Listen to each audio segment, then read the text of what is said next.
With this segment, I'm so excited to kick off our first show featuring a smart, connected city. Now, we're going to begin this episode by interviewing experts within the city of Pittsburgh.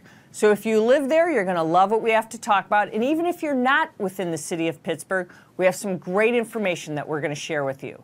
So I'm going to give you a little preview right now of what's coming.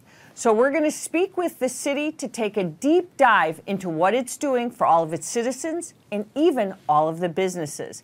And then we're going to talk to Carnegie Mellon University, who's going to join the conversation to talk about how a smart city really builds on all of its energy. In fact, the city's sustainability team and researchers at CMU are gathering real-time building and data on all of the buildings that they have. So this is to test, design, and develop a platform that tracks and measures energy usage and even air quality. So this will help policymakers understand how to maximize energy performance on all of its buildings. So it'll also help building operators, as you can imagine, understand the energy needs of a facility. So finally, think about this. Building occupants will have a greater, higher quality working environment. So what's truly interesting here is what I like, is that the city has a district energy initiative aimed at creating a more resilient, efficient, and sustainable city. Now, I think this is really cool because the result is a smarter, more efficient city overall. So stick around. You just might find some really great tips into how your construction firm can leverage all this great technology, but even more, how you can leverage BIM as well as play a critical role in building the infrastructure of the future today. But when I look at all the lineup that we have for you on today's show, I think there are 5 really interesting and significant trends that are beginning to emerge. Now, let me give them to you here right now. First is work zone safety. We can't say enough about that. Then there's energy and water conservation. How about worker shortage? We've got a lot of that. Innovation at the universities and the state of the critical infrastructure. So stick around, we've got a lot to talk about.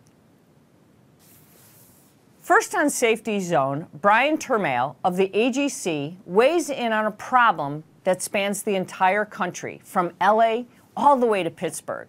Of the 800 companies surveyed, 39% experienced a vehicle crash in worker zones in the past year. Now, most of you know this. To make matters worse, accidents on highway construction projects are just getting worse. It's all on the rise. So what can you do to get your workers home safe and sound to all of their families at night? Well, Brian and I are going to address this subject in greater detail. Now, we're going to identify some of the technology that can help create all of our safer job sites. So safety on the job site must be foremost on all of our minds. So in my interview with Brian, we're going to give you some really great ideas and even some advice for you to keep in mind. Next, we will jump right into what's happening into the city of Pittsburgh. The city's Chief Resilience Officer, Grant Irvine, will join me to shed some light on energy and water conservation. So this is so vital today.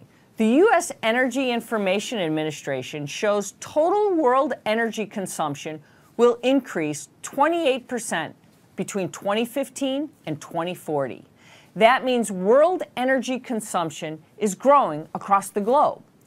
As a result, cities need to be proactive and to look at technology and, in some cases, build new infrastructures to handle the growing and rapid demands. Now, we hear the president talking about needs of infrastructure all the time, and Pittsburgh has been very proactive and is one city that is doing something very innovative with technology.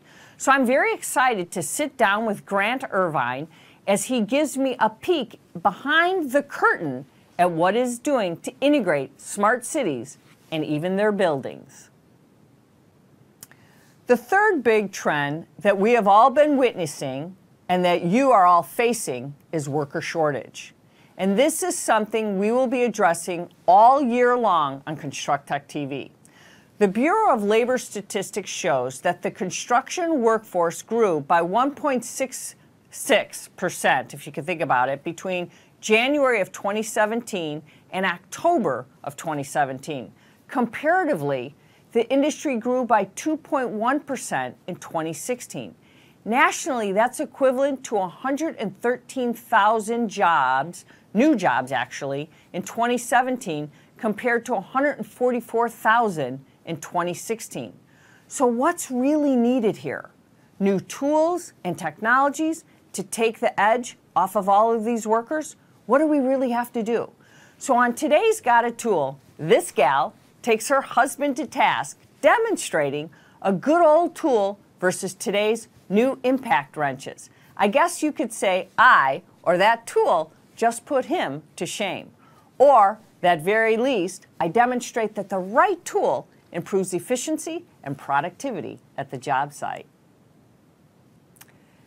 The fourth trend I'm going to share with you today is innovation that is coming out of universities. And I am so honored to have the opportunity to sit down with Carnegie Mellon University to learn more about what it is doing in conjunction with the city of Pittsburgh.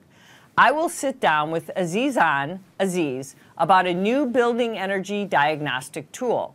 We will identify how this innovation can help cities and construction companies just like all of you.